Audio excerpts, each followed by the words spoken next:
time to go to work. I know I said at the beginning of this track, man, that we had like a top 10 or like a top 5. Hot boys gearing up to be triple D, you know what I'm saying? Clock Dallas doomsday defense. Listen what the hot boys tell them, man. Put me in, coach. Yeah, we all hard hitters. Smell fresh meat. Yeah, we all eating. Put me in, coach. Yeah, we all hard hitters. Smell fresh meat. Yeah, we all eating. Put me in, coach. Yeah, we all hard hitters. Yeah, I smell fresh meat. Yeah, we all eating. Clock in, D. Yeah, it's time to go to work. It's time to go to work. Yeah, it's time to go to work. See, clock in, D. Yeah, it's time to go to work. It's time to go to work. Yeah, it's time to go to work. Gone clock in, clock in, clock in, gone clock in, clock in, clock in, gone clock in, clock in, clock in, clock in. Yeah, it's time to go to work. You see the star on the field, you gon' meet D-Law. Thinking you an outlaw, we sending the predator. Jalen Smith scoop up the whole field, so how you gon' play here, bruh? If you release your dogs, we got a wolf hunter. LVE, tackling Dutchman coming. If you hungry and trying to eat like Zeke, we'll send in a taco to sweep you off your feet. Now you deep in the woods, plus we got a couple Collins. They say time and pressure make diamonds, the hot boys shining. Clock in, D, yeah, it's time to go to work. They say, defense wins championships. We're here in Dallas, we got a top 10. When the hot boys hit the field, this is what we tell them. Listen what we tell them. This is what we tell them. Go to work. Clock in, D. Yeah, it's time to go to work. It's time to go to work. Yeah, it's time to go to work. See, clock in, D. Yeah, it's time to go to work. It's time to go to work. Yeah, it's time to go to work. Gone clock in, clock in, clock in, gone clock in, clock in, clock in, gone clock in, clock in, clock in. Yeah, it's time to go to work. See my defense, they on the field right now. Yeah, my defense, they yelling 3 and now. Yeah, my defense, they don't like your quarterback. So my defense, all trying to get them sacks. With the ball in the air, secondary go to work. Byron Jones, he be there, he be lying, he be lurking. If you get past him, Jeff Heath gon' hurt him. Put the ball down, go ahead and run it. I got a hot front four when they coming. Plus we got the best linebacker duo in the whole NFL. We the hot boys sizzling on fire, come to give your team hell. Clock in, D, yeah, it's time to go to work. It's time to go to work. Yeah, it's time to go to work. See, clock in, D, yeah, it's time to go to work. It's time to go to work. Yeah, it's time to go to work. Go defense, go defense, gone defense, clock in, D, yeah, it's time to go to work. I know I said at the beginning of this track, man, that we had like a top 10 or like a top 5. Hot boys gearing up to be triple D, you know what I'm saying? Clock Dallas doomsday defense. Listen what the hot boys tell them, man. Put me in, coach. Yeah, we all hard hitters. Smell fresh meat. Yeah, we all eating. Put me in, coach. Yeah, we all hard hitters. Smell fresh meat. Yeah, we all eating. Put me in, coach. Yeah, we all hard hitters. Yeah, I smell fresh meat. Yeah, we all eating. Clock in, D. Yeah, it's time to go to work. It's time to go to work. Yeah, it's time to go to work. See, clock in, D. Yeah, it's time to go to work. It's time to go to work. Yeah, it's time to go to work. Gone clock in, clock in, gone clock in, clock in, gone clock in, clock in, D. Yeah, it's time to go to work. You see the star on the field, you gon' meet D-Law. Thinking you an outlaw, we sending the predator. Jalen Smith scoop up the whole field, so how you gon' play here, bruh? If you release your dogs, we got a wolf hunter. LVE, tackling Dutchman coming. If you hungry and trying to eat like Zeke, we'll send in a taco to sweep you off your feet. Now you deep in the woods, plus we got a couple Collins. They say time and pressure make diamonds, the hot boys shining.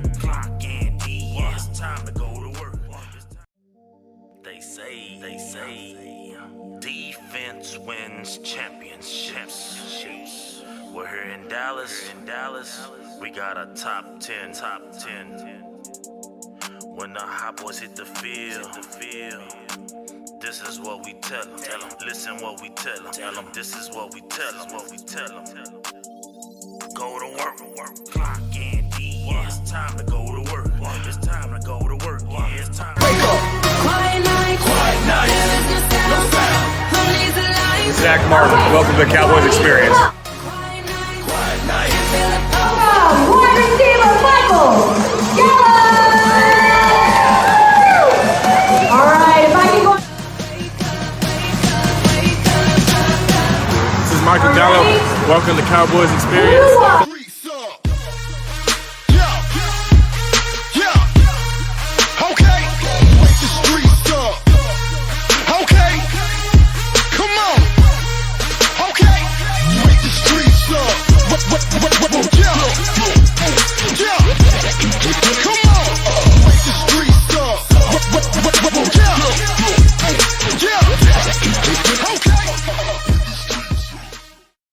This is Ray Williams. Thank you so much for hanging out with us at Dallas Cowboy Scout. Appreciate My it. man West Coast from this buck. Thank you for watching West Coast. Shout out West Coast Cowboys. You know, it's always love over here. Raider, Cowboy, always a Cowboy. Did one hell of a job, and the only thing else I got to say is, how about them Cowboys? Yeah! What's up with you guys? It is your boy West Coast, and we are live in the building, man. How are you guys doing this great afternoon? We're coming up in here, busting up you guys this afternoon, right on your lunch dial. It is your favorite Cowboy West Coast, man. And I got my Cowboy cousin on the line, Boss Cowboy. So what's up with you, man? How you doing this afternoon, Boss? Hey, man. Now that I got my hat, I just tipped it now. Doing good, brother. How are you? Shoot, I'm blessed, man. I'm blessed. Blessed. Ready to have a great show this morning, man. Hey, man, I got a crazy email from Facebook, so I understand now why a lot of you guys have not been getting your alerts. And the reason you haven't been getting your alerts is because Facebook's been hating. It's flat out. That's what the email said. They said Facebook said they are Philadelphia fans, and they're not appreciating all this stuff that we're giving. You know what I'm saying? That's just what it is. So I need you guys' help. I need you guys to share. What up with you on Instagram? What's up on you on YouTube? What's up on you on Facebook? I need you guys to do y'all thing and share, man. Get this content out. I cannot share, nor will my shows show up in your feeds until the 17th of this month. Now, I don't know, it's weird, but so just make sure y'all share so we can get this content out there. What up with you, Mike Nugent? What up with you, Nate? My boy Nate, you have the comment of the day. He says, West Coast, you're getting me in trouble. My old lady said I watch your show more than I pay attention to her. LOL. I'm going to be honest with you, Nate. This is what I need you to do. Get your lady on the show. Have her watching the show. So then you're going to get in trouble. You know what I'm saying? You right? Man, say it again, brother. Have your lady watch the show with you, man. West Coast Boss Cowboy and chill. You know what I'm talking about? That's what I'm saying, right? And this is all we ask. If you West Coast Boss Cowboy and chill, and you end up having a baby, you gotta at least name him like nickname. You gotta give him like the middle name, at least West Coast or something, right? So it could be like your baby, your first name, then West Coast is the middle name. What you think? I think that's good. I think that's a good thing, right? I think so. What y'all think? All right, Boss Cowboy, man, how you doing this afternoon, man? How you doing, Miss Donna? How you doing, New Way Plumbing over on Facebook? I see you. Carrie, what's up with you? How you doing, Auntie? How you doing, Naomi, DC girl? How you doing, Marvin? How you doing, Carlos? How you doing, Boss Cowboys? TIP, what up with you? I got, I see E. Cush in the house. Dan Trantrina, what up with you, man? Brian Lindsay, what up with you, Scout? Dwayne, what up with you, man?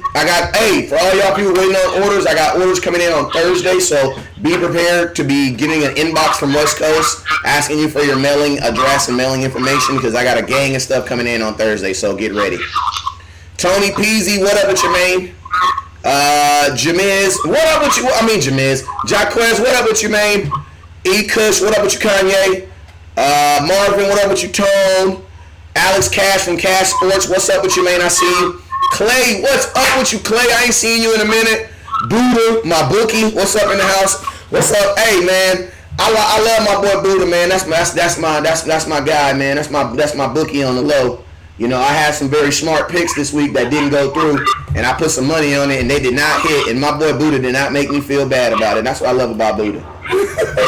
You know, Buddha probably said, don't worry, West Coast, we'll get him next week. So I appreciate you, Buddha. Hey, Oops Upside Your Head, Buddha on YouTube for a chance. So, Buddha, are you telling me you watching on Facebook and on YouTube? I need you, Buddha, to take this hand right here. I need you to extend it over the back of your shoulder, right here on the firm breastplate of your shoulder. And I need you to tap it 3 times.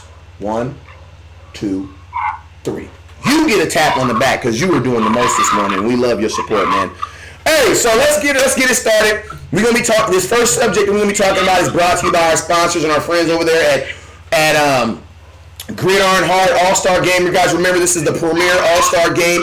Takes place in November out there in Ohio. All I hear is neck bone music. Neck bone. Okay, I'm gonna do something. We have the premier All-Star Game. This is for kids between the age of 3rd grade and 8th grade. Make sure you guys come out and look. If you guys want to be a part of this, if you have children who you feel should be a part of this, make sure that you inbox Gridiron Hard All-Stars at yahoo.com so that we can get their information and get those guys selected so they can be able to play in this great All-Star game. Remember, it's just for children, and you ain't got to be a Cowboy fan, but I'm serious. It'll probably help in the picking selection. That's all I'm saying. It'll probably help your kid get picked if you tell him he's a Cowboy fan. All right? So, hey, this is the final show. Actually, this is the final day we're going to talk about the New York Football Giants. This is called West Coast, the final talk. We're gonna talk a little bit about at our night show. Hey, I want to let you guys all know also, Facebook is hating, so we not tripping. We just gonna be smarter than Facebook. How do you be smarter than Facebook? We be smarter about Facebook by telling you guys every single day, except for Mondays, we're gonna go live every day at 6 p.m. That's California time. 8 p.m. that's Texas time, and 9 p.m. that's East Coast time. Every night you're going to get a show from West Coast. Now, in order to catch these daily shows, this sporadic stuff, you got to have your comments on. You got to have your notifications on. Make sure you have your notifications on. If you have your notifications on, then you won't miss any show in the morning. I typically go live every morning about 10 a.m. That's Cali time, 12 p.m.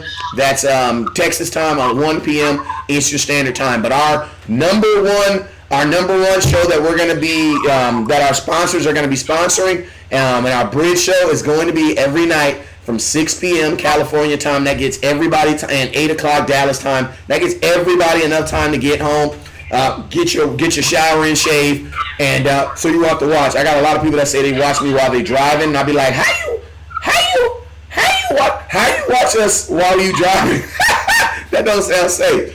But most importantly, Hawaii, I have no clue what time Hawaii that time, because y'all on your own dang goddamn time zone, so I don't know what time that is. But California, that'd be like 4 o'clock. I think if it's 6, that'd be 4. You know what I'm saying? But we're gonna be going live at those times every day, so make sure you guys tune in and we get this great information out to you guys. So yeah, we're gonna start off talking about we want to kind of talk about Dak Prescott this morning a little bit, because I definitely think between him, Michael Gallup, I know I'm in 2019. I said I'm staying away from low hanging fruit, not to take anything from Dak, but I'm gonna be honest with you. At training camp, I was kind of expecting Dak to kind of like really distribute the ball well, just because of what they were doing at training camp. You also will know that when they asked Kellen Moore about him throwing the ball and him getting, well, actually it wasn't Kellen Moore, it was his quarterback coach, John Kitna. When they talked to John Kitna about Dak Prescott throwing the ball more and just improving, the one thing that he said is they're just repping it better. You know what I'm saying? They're repping it more, meaning they're just doing it more. You know what I'm saying? So when I just hearing that and being at practice every day, it was very, very easy for me to understand that Dak was going to have himself a good game and Michael Gallup was going to have a good game. But let's just kind of talk about a few things so we can put this game behind us and start talking about Washington. So, Boss Cowboy, what was your thoughts, man? Dak Prescott? Well, just going. I know you wrote a really good article that you put out. Is it on which platform is it on so they can know where to go read it at? NFL Fan Blitz. NFL Fan Blitz. So if you not see it there, you can always go to Boss Cowboy page and he'll have it posted there too. On my Twitter as well, so I already forwarded it to my Twitter. I'm gonna be putting it on my page at the end of the show. All right, so Boss, go ahead, man. Give me your thoughts real quick. Well, in terms of Dak Prescott, I'm really not surprised. And you know, we had a pregame talk about what to expect. And one of the things that me and you said is based on all the work and all the rumors that we've been hearing and what you saw in training camp. We just basically said we wanted to see it implement. That's exactly what we said. And we said this at the very beginning. The big one you hit on was Gallup. You said, I want to see the Gallup extension from training camp.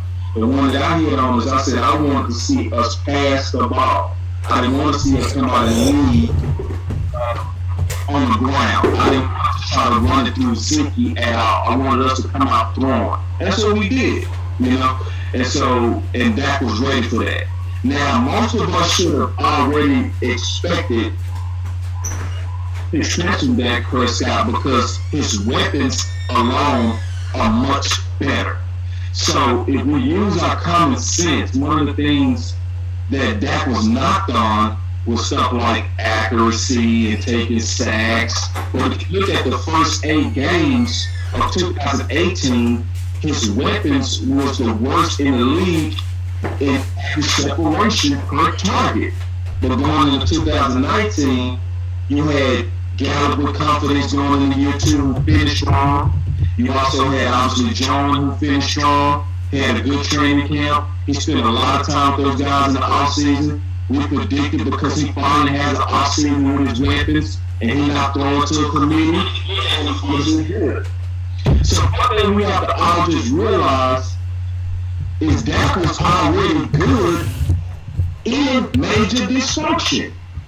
So if you go 7-1 and everybody knows your play calling predictable, how much better when your weapons are going to improve and your play calling improves?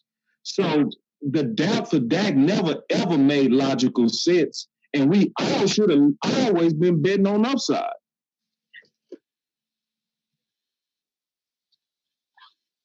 That's actually a really good point. I was doing some background work. Sorry about that.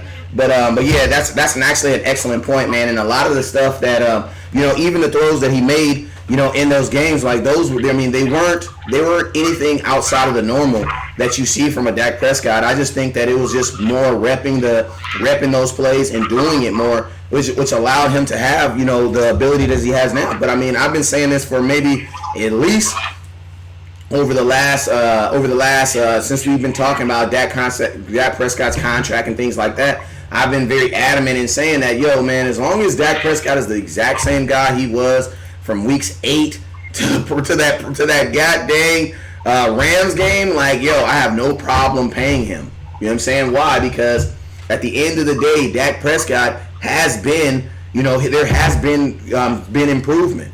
And one of the things I wanted to kind of talk about and kind of look at first, you know what I'm saying, just to kind of show a little bit of that improvement. And honestly, I don't even really consider the biggest part of Dak Prescott's improvement has been on his throwing ability, because I don't really think that that John Kitna changed so much with Dak Prescott's throwing motion. Like, his footwork, I'm gonna be honest with you, still looks exactly the same.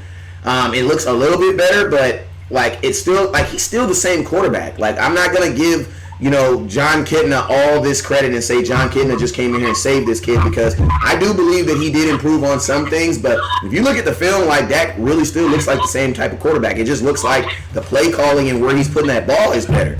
And kind of give you an example of that is, I just want to take a look at that. I just want to take a look, Boss Cowboy, at that first touchdown play.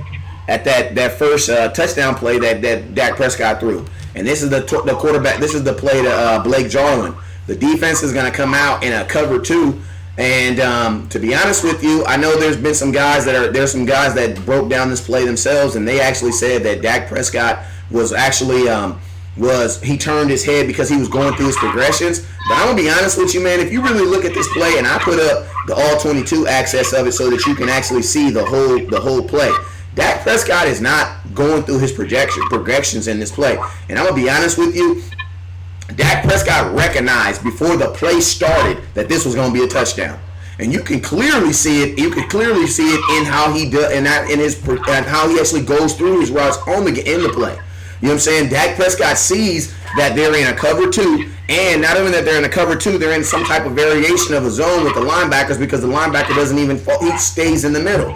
So I mean, the biggest thing that I would say that I see different between Dak Prescott isn't even in his ability. It's in his mindset. Like, this game right here showed me that Dak Prescott does recognize defenses, because that's why he threw this touchdown. Not because he was looking and he saw this guy get open, because this is a quick, hot read. Dak didn't look nowhere else but to the tight end, and he threw it to the space of where the tight end was going. That's Dak recognizing that they're in cover 2, and guess what? In cover 2, what's open? The middle of the field. So you know what Dak did? He just threw it in the middle of the field. Like, that's, and it's crazy too, because I know it doesn't sound like much, but that's a lot, man. That's pre-snap recognition. That's pre-snap recognition. That's the type of stuff Tony Romo did, where Tony Romo would be out here and he'd just be looking, and that's letting, I mean, all those narratives that we had about Dak holding the ball long, all that is crushed on this first touchdown. Because watch, 1, 2, play action, ball's out. Ball's out. And another thing I liked about this play, Boss Cowboy, Dak is going for the touchdown, bro. Because he has the bottom route wide open for a first down, possibly. But you know what Dak's thinking? Cover 2. Middle of the field should be open. If Jarwin gets there, this is a score. I'm throwing it. What are your thoughts, Boss Cowboy? Yeah, I would say this is more play design. You know, this is more, to me, Kellen Moore, but also Dak recognizing what to do when you see a certain coverage. Yeah. Right? Because they did the exact same thing with Cobb, and we're going to show that one in a minute, where, like you said, they attack the middle of the zone, which is the soft spot in cover 2. Because in cover 2, the safeties have what's called half of the field. Break it down, boss. Break it down, boss. Yeah, so they're going to have half of the field. So one safety is responsible for one half, the other safety is responsible for the other half, and their tendency is to try to protect against the outside threat. That's why the cornerbacks are always supposed to follow the most outside receiver inside, so that they can give those safeties that's protecting half the field 2 receivers in their zone. But the design of that play is to attack the middle, because they know the tendency of safeties is to protect the outside and the most outside threat, when those corners are trying to funnel the outside threats inside. So it's play design, it's recognition by the quarterback, it's a lot of good things going on, and it shows that they know that he knew the coverage more than likely from how they set up. Because a lot of times, you know, bad defenses, they give away what they're running by how they line up. Yeah. So like when I used to play corner, whenever we was running cover 2, I lined up 4 yards off the guy. Whenever we was running man coverage, I ran press, I was lined up 8 yards off the guy. So if you're a quarterback, all you had to do was look at how I was aligned, and you could pretty much know the coverage just by watching a couple of tapes on us. You know what I mean? Yep. That means they looked at how they lined up and said, okay, they more than likely in cover 2. When they in cover 2, hit the middle zone, and it's an easy touchdown. And that's exactly what he did. So it's, to me, a lot of things that went into that touchdown, especially him coming way wide open. It wasn't so much the throw, it's the play design and the recognition of Dak to know what to do. It's almost like we talked about the last time Jarwin went off against the Giants. It was like they didn't expect Jarwin, and so we hit him in the soft spots in those zones, and they came back with the same malarkey, and we beat them the same way. Yep, absolutely, man. And I mean, that's what you're supposed to do, man. Like most plays with these really quarterbacks that you consider like top of the game, like that's really the difference between them and your average quarterback. You know what I'm saying? Is the fact that can your quarterback recognize stuff before it happens? And those are the type of quarterbacks who are playing longer in the NFL. Those are the type of quarterbacks who are having these games where you're just able to just have a ridiculous amount of yards and things like that. And it's because your quarterback, not only is there's really good play calling, but there's also good recognition. Like he's recognizing where the soft spots and the weaknesses are the defense, and not only is that, but he's recognizing where the soft spot in the defense is while understanding where the play is going. Because it's one thing to understand that you're going to have a guy open in the middle of the field, but if you don't have a play or a guy going in that design, that defeats you not. That makes him for nothing. You know what I'm saying? But the fact that Dak Prescott is able to mush all that in about 2 seconds is amazing. Also, I want to give a shout out to my boy Tony P, because my boy Tony P said something dope too. Something else that you're also seeing Dak do, something else you're also seeing him do on this play too, also, is Dak Prescott is now trying to, and not trying because he did it. He did it twice and scored on it twice. He knows how to look off safeties now. Because a lot of times you gotta move that safety, or if you don't, he's gonna be standing right where you're gonna throw the ball at. And Dak does a really good job of selling this. Quarterbacks and safeties talk all throughout the game. And guess what? It's a non-verbal communication. They talk all through the game. The quarterback's trying to sell you one thing, the safety's trying to sell you another. You know what I'm saying? It's used car salesman to its fullest. You want to get the best price, they want to get the highest price. And that's what's going on with your quarterback and your safety all game. And guess what? Dak Prescott sold this safety that he was going to go somewhere else and went right where he was. Go ahead. I want to show also while you're showing this highlight, when you're looking at the view that's coming from the end zone, put your eyes on Jarwin. And this is going to show that both of them on the exact same page. Jarwin clears the linebacker and immediately turns around looking for the ball. They was in sync on this play. This is not just, what a throw, because I hear people criticizing the throw like Dak, it was a bad throw. Like, look, when usually somebody wide open like that, Dak would miss him. He actually took like a double take on this just to make sure like his foot placement was not good. If you watch that closely, watch his feet. Yeah. Hey, can I help you out a little bit? What did Peyton Manning tell Tony Romo? He said, man, you get paid to put it there. Like, Peyton Manning used to say all the time, I don't care about throwing a spiral. My job is to get it to you. Yeah, so we've been way too critical of a well-executed play. But the thing is that's hopeful and says a lot about the entire offense is you look at Jarwin, turn around, clear that linebacker, and look for it. Yep.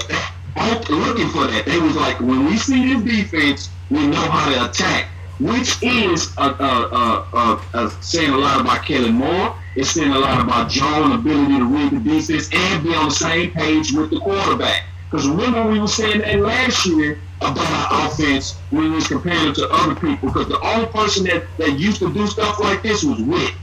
Witt was almost like the only person that could read the defense beside the quarterback. But obviously, it looked like all of them now know how to read the defense, because it's more important that because if your receivers and your weapons don't know how to read the defense, then your quarterback and your receivers and your tight ends not going to be on the same page. Yep. So just watch Jarwin. As soon as he clears the linebacker, watch what he does. He turns around and He's looking for the ball. So it's one of those things which shows that they're on the same page. They expected a touchdown as soon as he said that. So it's one of those things to where don't get so analytical when we're looking at throws. Look at everything. Look at how they conceptually put that together and know how to attack the defense. Another thing that we need to look at is the difference between the Kellen Moore offense and what would have more than likely happened under Scott Linehan. You know what they would more than likely been doing under Scott Linehan? Screen. They would have more than likely running a stop route. Or screen. Yeah. In cover two, and the stop route in cover two is the worst thing because the corners are going to sit on it. You know? So we looking at now an offense that seems to be aware better of what the defense is doing. This is not even just about Dak reading defense. This is about the whole offense knowing how to read the defense. So if you're looking at this right and looking at all the body language indicators of everybody being on the same page, this is why we're having the success we're having so far. Absolutely. And one thing I love about it is these are what you would call John Madden touchdowns, because like if you're playing John Madden 20, I heard the new game is not as good as everybody say it is, but I'm just saying when I did play Madden like back in 2015, I stopped playing because now people be like, West Coast, why you don't play Madden? I'd be like, because Madden takes up a lot of time. Like there's a lot of late nights playing Madden by yourself. You know, your wife upstairs sleep. You know what I'm saying? A lot of late nights. You know what I'm saying? If I want to have a happy marriage, I had to kick back on some of that marriage. But on the real though, just watching, like when I got into like watching film like ridiculously, like really like addictively, it's just hard for me to watch film because it's hard for me to play Madden because it's like that time, those 2-3 hours that I could spend playing Madden, I could be spending actually watching the Cowboys actually play or creating content. So the reason why I don't play Madden anymore is because if there was 28 hours in a day, then I would definitely be able to do it. But since we're only constricted to 24, I just don't have the time for it, man. Like, and the season be going so fast. But I say this is a Madden touchdown, a John Madden football touchdown, because this is like one of those touchdowns where you're out there and you're watching and you're like, wow, the middle of the field is open. I see no safety playing inside. Like, there's not one safety inside the hash mark. Not one. So all Dak needs to know is if I put this ball out there farther enough, there's not going to be a chance nobody's going to be able to get it. That's why at the last moment the linebacker just tries to jump. Because there was nothing he could do. There was nothing that he could do. This was a pitch and catch foot touchdown. And to be honest with you, this is Kellen Moore calling a good play, but more importantly, this is Dak Prescott recognizing, because this was not a one-on-one win. Like, this could have been easily Dak just throwing to an outside receiver and only getting 7 yards. Like that could have easily happened. And then you know what happened? We would have had still shots of him wide open all over the internet. Look at Dak Prescott, missed this guy wide open. Would have saw it all over the internet. You know what I'm saying? That could have happened too. But one thing I like about this play, man, is Dak Prescott recognizes it. And the thing about it is, I know that Dak wanted to throw this ball so bad because look at the play action. The play action was kind of weak, actually, because he didn't even put the ball in the breadbasket. Like, Dak was trying to get that ball out of there. He was trying to get the ball in the air as quickly as possible. Because I want you guys to look. I know Instagram, y'all can't see it, but I'm going to put the video up in a minute. But watch. He doesn't even put the ball all the way in the breadbasket because he knows he's throwing it. Dak's like, I'm trying to get this ball out. And that's what he does, man. He anticipates everything and he moves. Man, your quarterback has gotten better. If you don't want to agree, then just say you're a hater. But the kid's gotten better.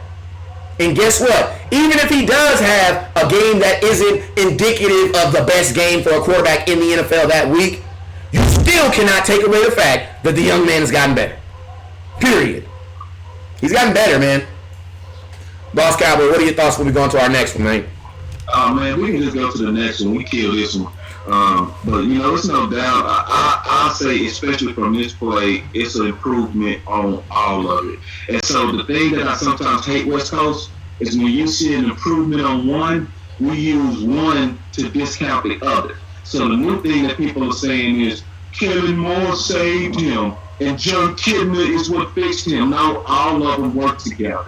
You don't get Dak Prescott can't be fixed if he don't want to be fixed. So if he's not coachable and he doesn't implement, he's the same guy. So you still got to give Dak credit, you know. But you have to give all of those guys credit. But what we do is we say stuff like Zeke made Dak. No, Dak and Zeke make each other. Dak and Kellen Moore make each other. Dak and Kidman make each other. All of them make each other, you know. And so it's like we got to, because we don't want to be the type of people that's, because we have an opinion, we're always looking for a reason to justify why we don't like a certain player. Exactly. And also, we also got to be okay with, once we realize that something has happened differently, you got to be okay to say, yeah, the dude's getting better. Like, you got some point, you can't just like hold on to that narrative. Like, I'm gonna tell you guys, I always give this example. Like, my daughter used to really have a problem with that Common Core math. And guess what? We used to be on her, and she used to do all these extra things. And guess what?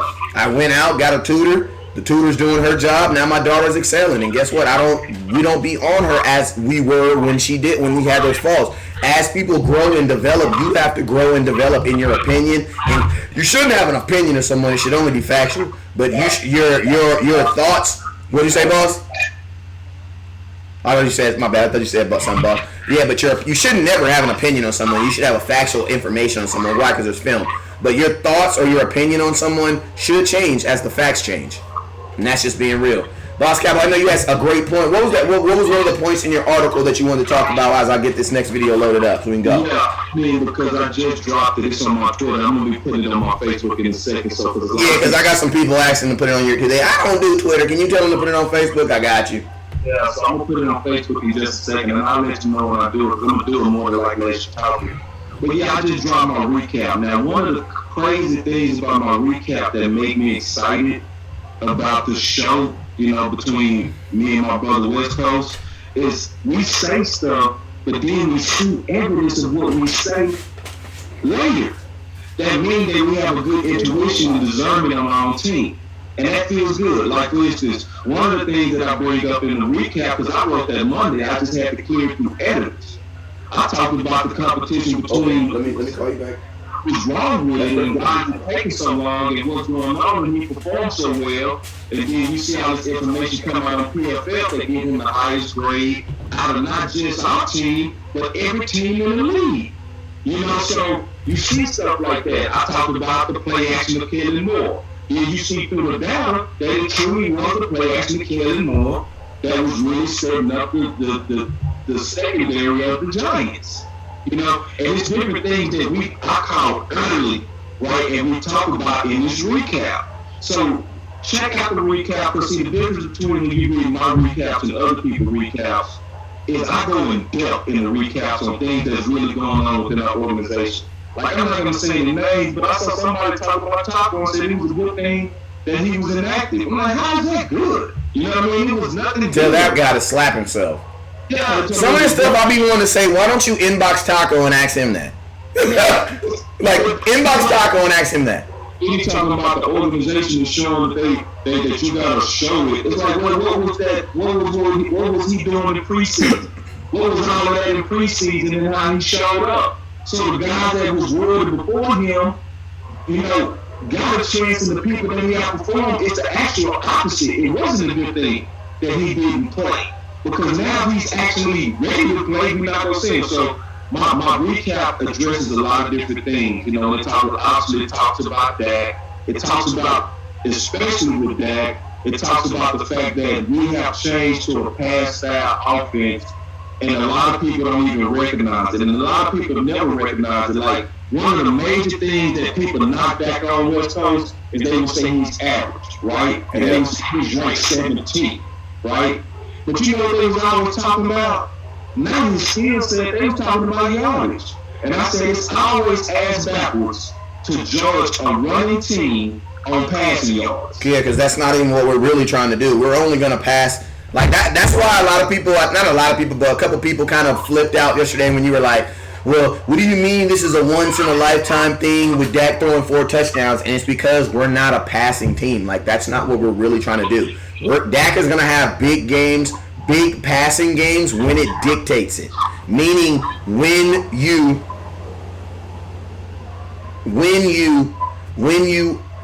the defense is not good, then when the deep pass defense is not good, then we're going to pass the ball. But Kellen Moore seems like the type where he's not just going to have Dak out there throwing 44 passes attempts or 30, how many pass attempts against the number 2. Like, if we were playing Detroit Lions, we would not have had this type of game. Promise you. You want to know why? Because they're number 1 in scoring defense and the defensive backs. So that's what I like about Kellen Moore. The reason why I kept saying and why I kept beating the table about Michael Gallup about to have a career game is, I'm going to tell you why, is because I knew somebody was going to have a career game in the wide receiver corps. Why? Because the Giants DB gets suck. They're trash. They're not good. In the game, and I'm going to tell you this, Boss Cowboy, I only had to watch the preseason game number 3 to come up with that conclusion. I'm looking at preseason game number 3, and I'm like, Dak is about to light these dudes up. Yeah. Didn't I say? I said, bro, you don't gotta watch no other game. Just watch the first half. You don't even gotta watch the whole game. I said, bro, just watch the first. Remember when we was on the phone? I was like, bro, just watch the first 4 minutes of the Giants preseason week 3 game. Dak is going to light these dudes up. That's what he did. Like, it's a lot of narratives that was actually put on Dak that was really had nothing to do with him, right? Like I heard people say Dak couldn't throw like a lot of passes a game, and you couldn't put it on Dak's shoulders to win the game. It's like, well, what was those 14 game-winning drives? See, because it's a lot of things that was said about him that's against logic, right? So, and Dak, regardless of crazy opinions, has always been a good thrower of the football. The only thing he's been has been hate on Dak because he's a Dallas Cowboy quarterback. And just like any of our best players, they gonna always try to find a reason to knock him. Just like PFF, what they did to Zeke. It made no sense last year for Zeke to be ranked like in mid-grade. But because he's a Dallas Cowboy asset and one of our best, the public is gonna knock him. You get more ratings hating Dallas than telling the truth and analyzing him properly. So one of the other things that was crazy about Dak is, and I say this to people that hate on him all the time, call him average over yardage. I said, he's averaging almost average in 2014, but he was not. Because see, if you look at Dak, right, and Romo in 2014, Romo didn't have a lot of yards, but it was his best efficient season in his career with not even a lot of yards because we was running the offense through Murray. So it's a lot of people that literally judge Dak over stuff that he had no control over. If Linehan would have asked him to throw, he had the ability the whole time, West Coast, and everybody that's listening, but it wasn't our offense. So now we saw Dak if we decide to throw with Dak, and he aced the test, and he aced the last time we tested it. Every time we ask Dak to throw, he throws well, but we crazy and say he can't. So this is just one of those games that adds to the evidence that a lot of stuff that's put out there on Dak is just wrong. Yeah. Hey, Boss Cowboy, you think you can try to? They saying your microphones come off real like weird, man. I'm gonna get producer G on here again, see if he can help us out a little bit. But I ain't gonna trip. I ain't gonna be honest with you. We gonna stop. Hey, this is the thing about it, Boss Cowboy. There's other shows that have dedicated producers, man, who just don't talk, don't do nothing, and all they got to do is just work on the producers, man. And those guys are some of the best in the game. We trying to get to that level, man. And guess what? It'll only get there with you guys' support. So if you guys see anything on our show that you guys think that needs to be better, hey, man, it's the scouts and people like you that help support so we can get those things going and get those things up and going. So, well, I apologize for the sound. I definitely make sure I spend about 4 hours late at night away from my kids, making sure that's fixed, so I can get that up so we can have you guys the best show possible. Like D-Law said. My microphone, how do I sound? I want to read one comment real quick if I had a second. Go ahead, just go ahead, Stark, and just go ahead and read the comment. Yeah, Nate James Hightower said something that I think hit it dead in the money. He said, think about Perfect! Moore is making teams think that they can't just key off on Zeke and making us a different offense than just a run-first offense. Absolutely. Yep, that's his job. Yeah, and that's the exact same point that I bring up in the article, and that's why that's important that he came out throwing, because he showed the world that, hey, we got more dimensions. This is not Scott Linehan, baby. You know what I mean? This is not going to be we always running through Zeke and running that brick walls because I just only believe in Zeke. No, Kellen Moore said, I believe in all of my assets. You know what I mean? Yeah. And I'm going to come at you based on who you are. Like I heard somebody say the best way to take the Redskins is through Zeke. No, it's not. No, it's not. Running at a super front like the Redskins has is what got us in trouble with the Rams. So what got us in trouble with them at home last year. I mean, we ain't gonna talk about the Rams. Talk about why did we lose to the Rams? Why did we lose to Washington at home last year? And I'm not gonna say it was because we didn't have Amari Cooper. No, because we ain't been undefeated without Amari Cooper. We've lost games with Cooper. You know what I'm saying? So why did we really lose that game? You know why? Because, bro, right after that, think about this, bro. Jacksonville Jaguar game was one of our best games. Why was it so good? The reason why it was so good is because Dak was running the ball like a crazy man, like a man on fire. He had 8 runs for 86 yards. Zeke was running like a man on fire. He had a gang of yards running like on fire. And then guess what? We went to Washington where they said, we have a water hose for that. And they water hosed all of that. And instead of Linehan saying, okay, let's see what them cornerbacks can do. You know what Linehan did? Let's just keep running the damn ball at them. Yeah. And that's how Zeke got 98 yards, but only averaged 2 yards per carry. Right. So people will look at that game and be like, well, Zeke still did good. No, he did not, bruh. No, he did not. And West Coast, I want to kind of echo what you're saying. Like, they stopped them. They have our number on the run game. Let's just be real. Yeah, Washington has it. Division, some of them are built for us, and we have to recognize that. We can't have that egotistical coaching to where we say, we're the Dallas Cowboys, we're going to run the ball. They don't have Allen. They don't have all these guys that they've drafted in the first round that's built to counter our offensive line. Yes, they do, right? Yeah. And sometimes you have to respect them. I heard Romo say one of the wisest things when New England was playing the Jags. And he said this about New England. He said, New England has about 7 different ways they can attack you. And they pull it out depending on who you are, right? So if they, like you said, if they feel like you have a weak secondary, they going right at it. They're going right at you. If they feel like you have a weak front, you'll think Brady is a game manager. Yeah. Because he'll just be handing it off in checkdowns. Like if they feel like your linebacker's not athletic, they will be beating you through, leaking out the running backs and just dumping it off to them, and they'll do it for a whole game. They attack you different ways based on who you are. Yeah. And in the salary cap era, most people go have a hole somewhere. You might have a good built offense and a bad defense. You might have a good front seven but a weak secondary.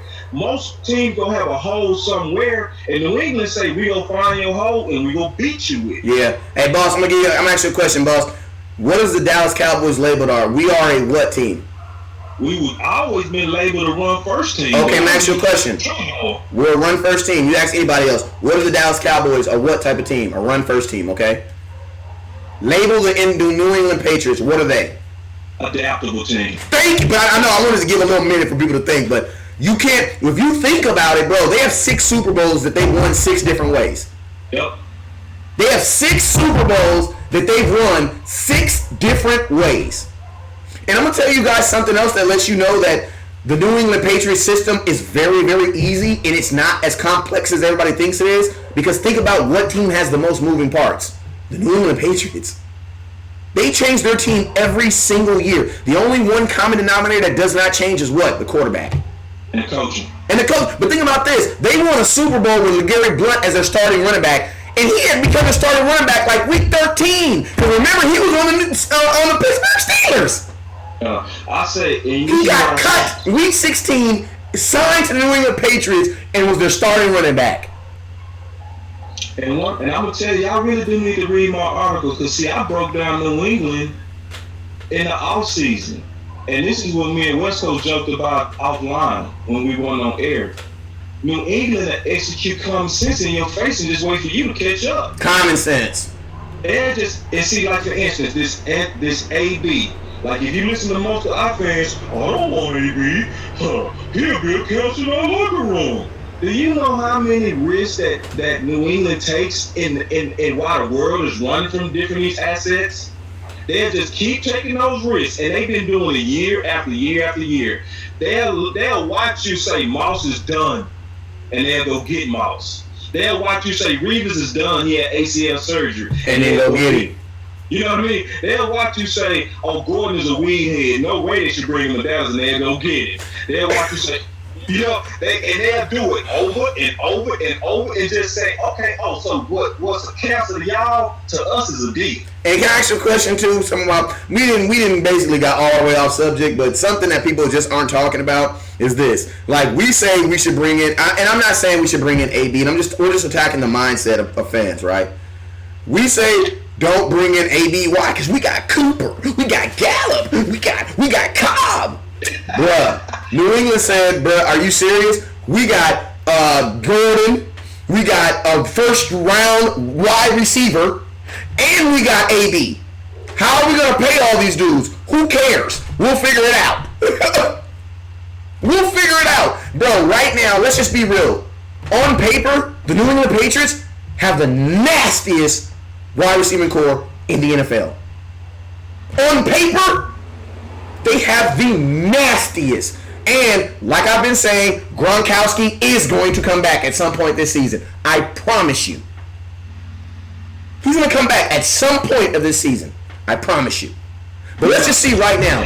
They have a first-round wide receiver as their third receiver. They have Gordon, who ain't played in 2 years, who scored. And then you have AB. And you get all this for a guy who has 6 rings already? I mean, what are you trying to do, Tom Brady? What more do you want from us? What do you want from me? Like, I know, but I'm saying, like, Tom, this is not fair, bro. Like, you gotta let other people eat, man. And see, I did a whole breakdown on their concept in the offseason, and I called it the Marshalls pick. Just go to my website, www.bosscowboy.com, and look for Marshalls. And if you just type in search Marshalls, and you'll see it. I got a long history. They've been doing it for a long time, right in front of our faces, and we still act bullshit. Look, if we ain't been to a Super Bowl in 24 years, let's not act sedated about certain things, right? Let's not act like, oh, we can't take AB. Look, the way I looked at it was like this, West Coast, and I'm just being honest.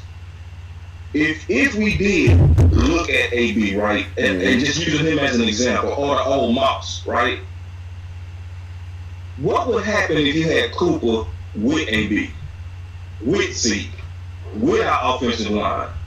You know what would happen? All these people that been hating on AB and all that kind of stuff. Instantly start loving him.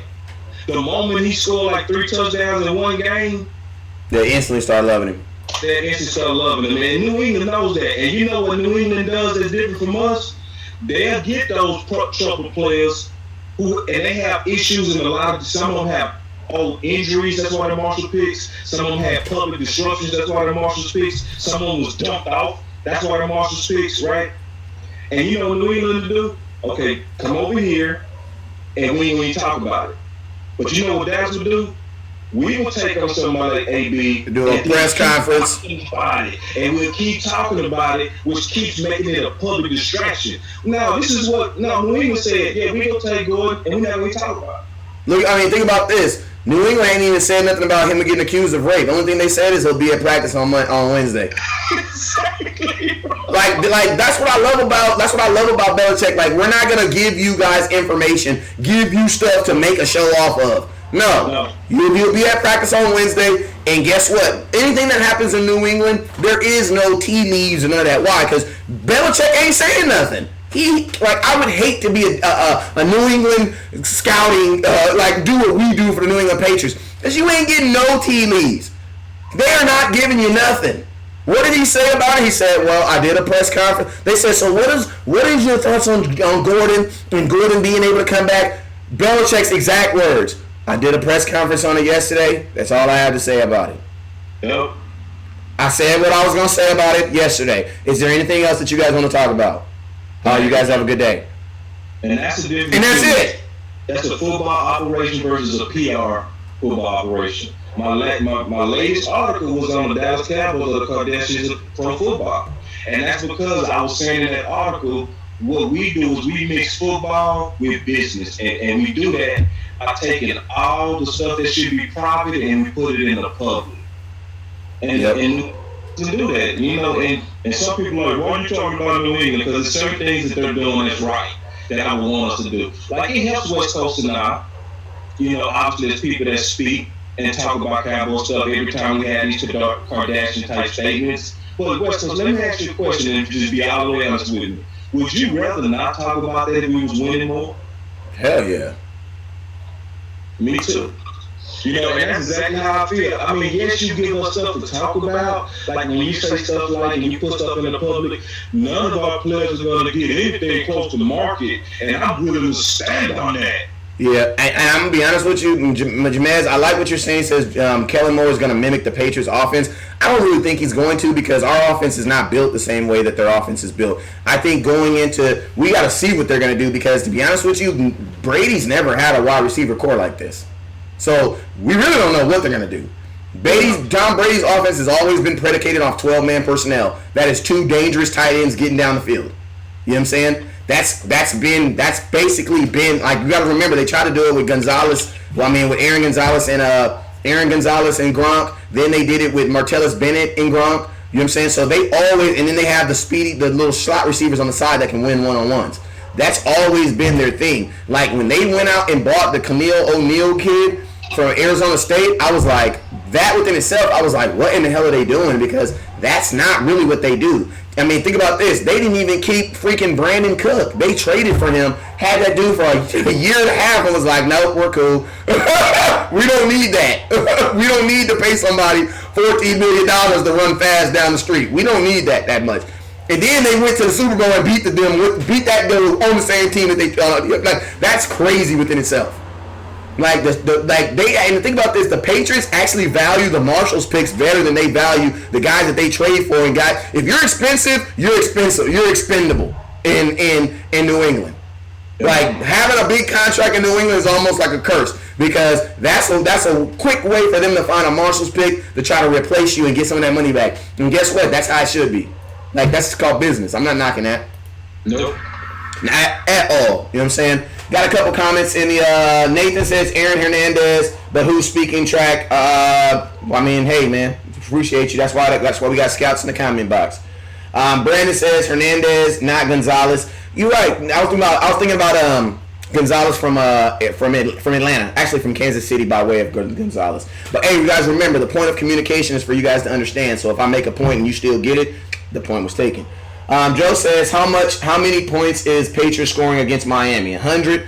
I mean, yes, I admit the Patriots still playing a very easy division, but that easy division only guarantees you one playoff game. It does not guarantee you an AFC championship game, nor does it also guarantee you winning and beating the best NFC game, the NFC team. So I'm not going to take, obviously their division does help them get to the playoffs, but it definitely does not help them win a Super Bowl, because you're not playing against divisions. You're playing against the best people in the AFC, then you play the best team in the NFC. But think about this. How many times have the New England Patriots blown out teams in the Super Bowl? Never. They never blow teams out in the Super Bowl. They're always pretty damn close games, and to be honest with you, sometimes they're even behind in a lot of these games. You know what I'm saying? So I would think that an NFC team should be able to come and claim that crown, and that's definitely the Dallas Cowboys, man. Donna says, I literally argued with my bank teller through my whole transition over the Cowboys. He was talking about we still suck and only had a good game because the Giants suck. I mean, Donna, this is what I want you to tell people. When they say you guys only won because that team sucks, you know what you tell them? That might be right. We'll see week 2. You know what I'm saying? Because there's nothing that you can't fight. You can't argue someone for beating. Like, that's what you're supposed to do though in the NFL. You're supposed to beat the teams that are on your schedule. So I don't see how us beating a team. And to be honest with you, Eli Manning didn't play bad. Saquon Barkley did not play bad. So I don't see where everybody's getting this innuendo that we just beat a bad Giants team, because I don't think that they were a bad Giants team. I just think that some of these I think that Kellen Moore just simply outcoached their defensive coordinator, whoever he is.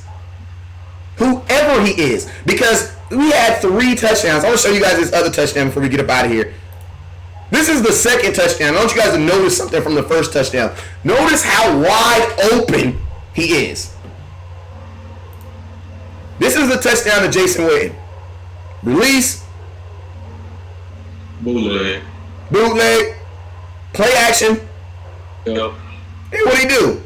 Dip right back over there. Yep. Look at that. Both touchdowns, play action. And something else I liked about this game too, 40% of our offensive calls were play action, Boss Cowboy. 40%. 40. You know what that lets me know? That the defense, no matter how good their athletes were, they didn't even get a chance to activate their athleticism. Why? Because the ball was already out and it was already moving. Do I think that Jason Witten was the best athlete on this field when he scored this touchdown? No, I don't. I do not. This is play calling at its best. Yeah. I mean, it's a flow and it's a logic with Kellen Moore that was just not there with Scott Linehan. And for us under him, and when I say him, I'm talking about Scott, for us not to have run play action a lot, but be considered a running team, just show you how ass backwards he was in his strategy, right? Because how can you not run a lot of play action but be considered a major running team? And with Zeke, how do you not run a lot of play action? When you're a running based team, you've earned the right to do play action. Exactly. Like my coach used to always say this: if we're not running the ball good, we have not earned the right to do play action because nobody's gonna fall for it. Right. So the reputation of Dallas was, if you want to stop Dallas, put 8 in the box and make Dak beat you with his arm. And that's true. The whole reputation of Dallas. And it's funny. You'd have thought they would try to go away from that, right? Yeah. How do you not use it? So it just shows you, like what we really saying is what we actually looking at now is not even just some major improvement. We really just looking at, in my opinion, common sense play calling. Yep. And like we've been saying the last couple of days, sometimes the genius thing is just to do the obvious. Right? Yeah. And that's what we're looking at. We're looking at genius to obvious. We're looking at somebody that has good plays reserved for the red zone. And I'm going to go ahead and reveal, I don't think I should, but I'm going to reveal my next article, just a little bit of it. One of the biggest keys that show you that Kellen Moore's the man, above play calling, above strategy, above all of this, the common sense that shows he the man? Michael Gallup? No. No. I was going to say Michael Gallup because Michael Gallup was hot and you just kept coming back to him. That's what I was saying, but go ahead. And I'll break this down in depth in my next article that should be coming out today. The snap counts of Jason Witten. See there, that's funny how you be telling me I can't talk about stuff on shows and then you bring it up on shows. I said I was going to tease it. All right, whatever. And I did tease it a little bit. So Boss Cowboy be writing articles and then he'll call me and he'll drop this big bomb on me and I'll be like, don't say. And they be like, don't talk about it. But don't talk about it though. Like, bro, are you kidding me? I do you like that for real, man. And then he gonna bring it up. It's your point. I'm definitely gonna speak about it now that you done brought it up. Go ahead. It's your point. You found the stat. You did the research. You can introduce it. Go ahead. Hey, if you find a stat, you do the research. You can introduce it. Go ahead. But I'm definitely gonna speak on it when you finish. So go ahead. But you ain't gonna hear that nowhere else either. That's between Dallas Cowboys Scout is where you got that. Ken says your articles are top quality. I appreciate that. One of the things and it's important. Let's go back and slow down and digest this, West Coast. What was happening with Witten before he retired? You want me to be nice or you want me to be like? Okay, let me say it because you might not be. He was declining. What do you mean? Like he's in the game 97% of snaps. Oh, he was playing. He was declining while playing every snap. Yeah, you're right. And then, like, for those of us who really love the Cowboys and don't love just a particular player, it's a lot of people that be like, he's earned it. No, he's not earned the right to be slower, older, but still be in the game third and long. No, that's why it's called retirement. Yeah, we know and understand his value, like where he was used in that red zone play. Anything that's under 8 yards, keep Witten in the game, right? But once it's over 8 yards, you want somebody a little bit more explosive out there, like a jaw, like a receiver. Go 11 personnel and pull him out the game. The fact that Kellen Moore did it, because that was my concern going into the season. Yep. I was asking this question: will they give him the autonomy to say, I don't want him in the game on third and long? And the answer to that question is yes. Yeah, because think about this, man. On this play right here, you have, out of all your weapons, you have Zeke. You're in the goal line, too. You have Zeke, you have Witten, you have Cobb, you have Cooper. And let's just be, and then you have, you have Amari Cooper slanting, diving hard on the outside. So, if you're just looking at your weapons, Witten is probably the slower and probably the last result. But the play action works so well, Jason Witten's walking into, he doesn't even get touched. Mm-hmm. And he blocked. Mm-hmm. Jason Witten had enough time to block to sell his run. Mm-hmm. And that's another reason, I'm going to keep it real with you guys, that's another reason why Jason Witten's back, because the way he sold that run, he actually blocked for 2 seconds and released. And just yeah, so it's I ain't trying to put no shade on Jason Witten, but that trait, that small trait that he did right there, that's something a lot of players don't know how to do. Where he actually engaged the player, then disengaged and went and got the play. Yep. That's a lot to do on one play. Yeah. You gotta block, get off your block, and then go catch the ball. Yep. By design. Because if you don't set it right, they not gonna fall for it, right? No. If you don't engage him right, like it's a real run, then they go sniff it out, and they go sniff out that play. So yeah, when it comes down to the details, that's why you want Jason Witten. Yep. But people used to hate me West Coast when I used to say 97% of snaps is way too much for my man, especially in the modern era of football. In the modern era of football, there are a lot of linebackers that are now called tweeners. It's because people like Jason Witten killed them for years, right? When linebackers used to be real bulky, like bulky. Wearing them big old things, them big old neck bros and stuff. Yeah. Oh, that was free cheese to Jason Witten. Because you had to hit, because they wanted linebackers to hit. That's why they were so big. Yeah, they wanted them to hit, and they really couldn't cover. They were like, we just want y'all to stop the run. But as the game continued to innovate, and you start seeing tight ends and mismatches like Hernandez, and you were seeing Gronk, and you were seeing Witten, and they were just killing people.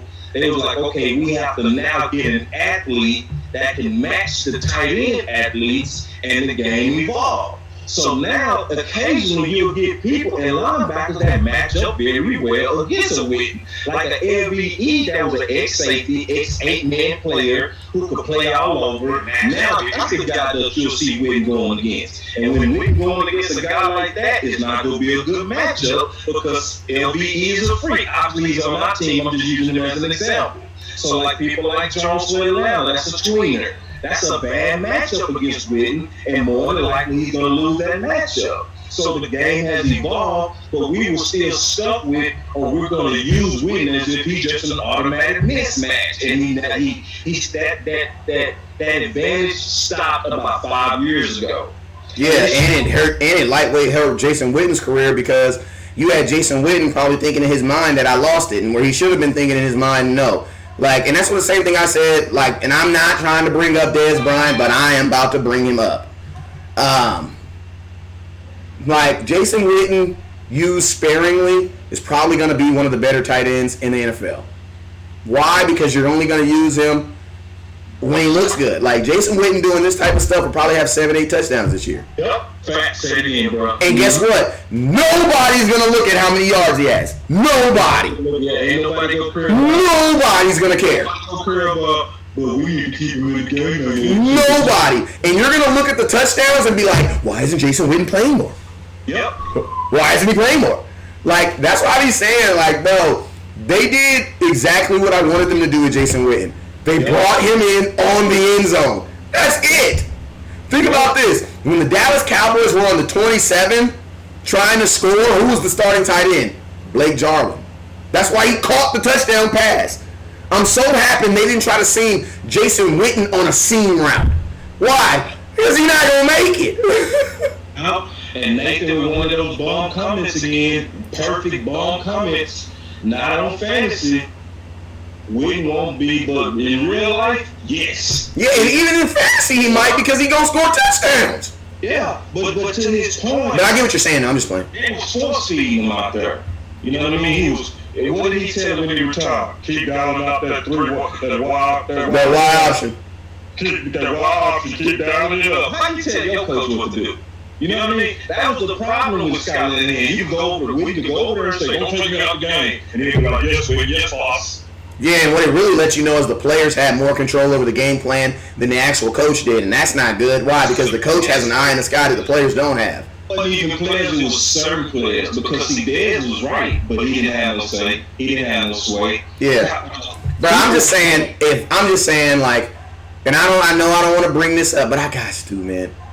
Bro, Kellen Moore could probably resurrect Dez Bryant's career, bro.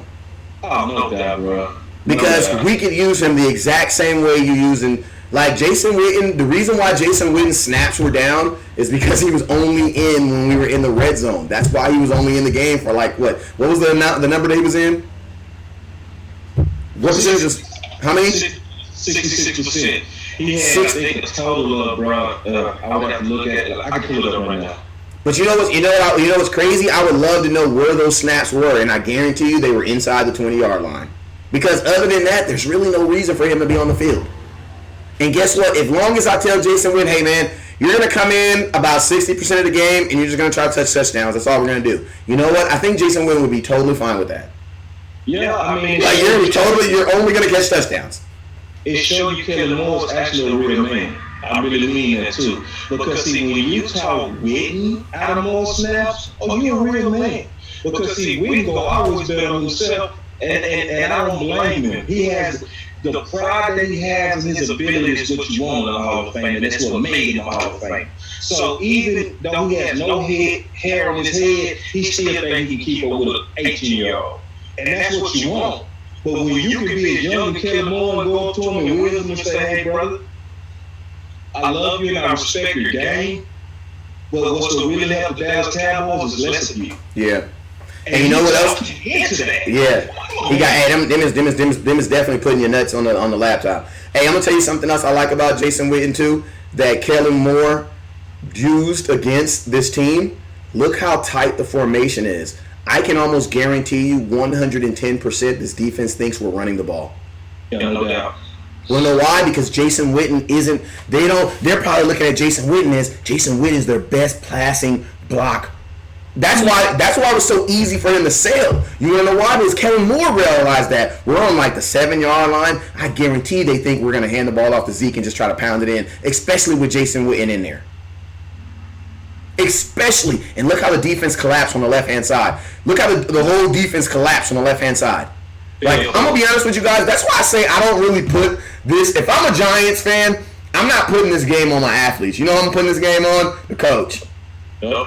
Because there was times where the whole, like I can see if there was one dude just getting beat. Like when Dez was here, we used to beat up Janoris Jenkins. We used to dog, like we just didn't like him, and we used to show the world that we thought he was a trash corner by just letting Dez just disrespect him all game, right? So then some of them games you be like, dang Janoris, you kind of burned us. But like when I see an entire defense shift the opposite side, you know what that lets me know? That's what they were told to do. Yep. So that's why I said I don't even really put this game on the Giants. I put this on their coach, man. Like Kellen Moore ran laps around this dude, man. Like they did not know where the ball was going. Yep. It had an injury feel to it, West Coast, and I ain't lying, bro. And I got the snap counts up now. Jason Witten had 45 total with 66%. Blake Jordan had 27 total, which is 40%, which I love that. And then Dalton Schultz had 9 total snaps at 13%. Love it.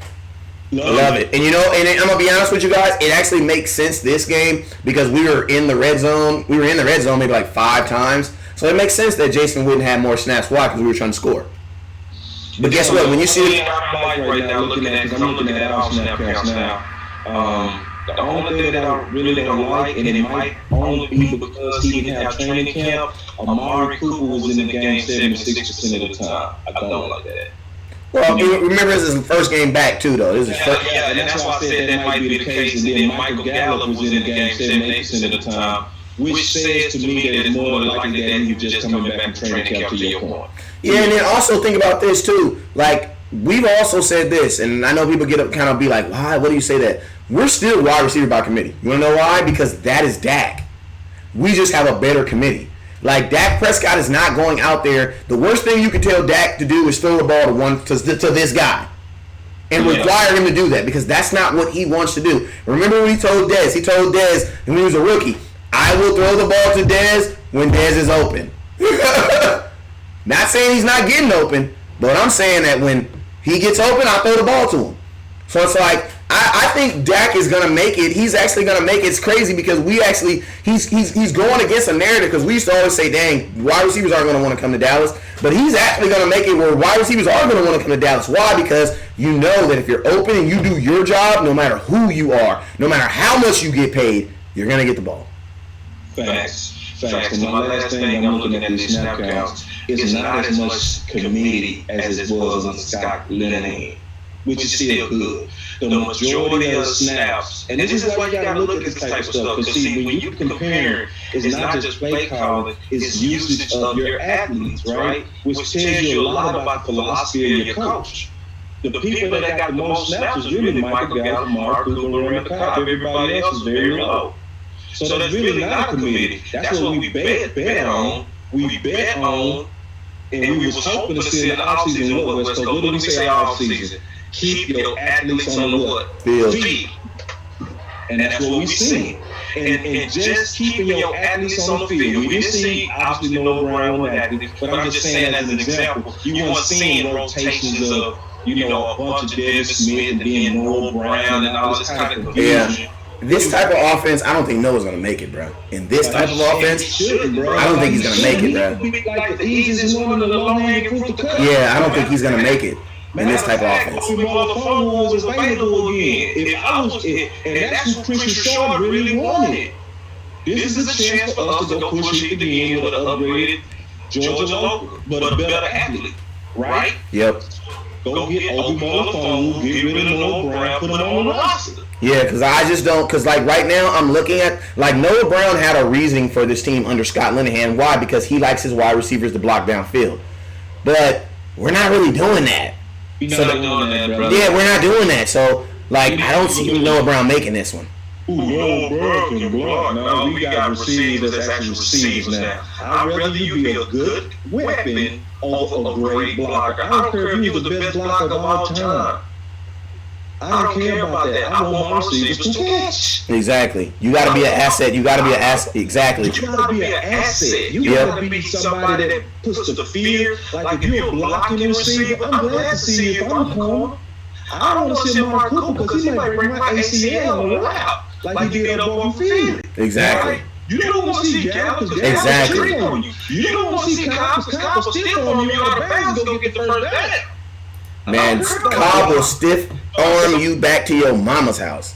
That boy stiff armed him back to his mama's house. When he got up off the ground, he was sitting in his mama's garage. That boy pushed him through the ground. And the sorry thing about it is he gonna watch film on that, and I know they gonna make fun of him on that one. Like, God dang, they gonna kill him in the film. They gonna kill him in the film. Hey, Boss Cowboy, man, man, I'm so happy to be back, man. I can't wait till the night show.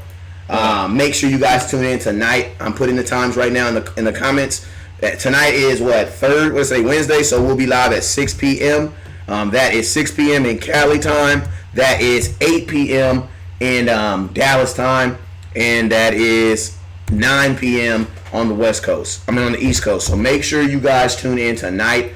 We will be going live tonight at 6 p.m. We're going to be going over these last two plays. These last two touchdowns from Dak Prescott's awesome game that he had, and we'll actually start talking about this Washington Redskins team that we got to play. You know what I'm saying? So make sure you guys tune in tonight for our next show. Boss Cowboy, let them know where they can find your article at, and then also let them know where they can find you at.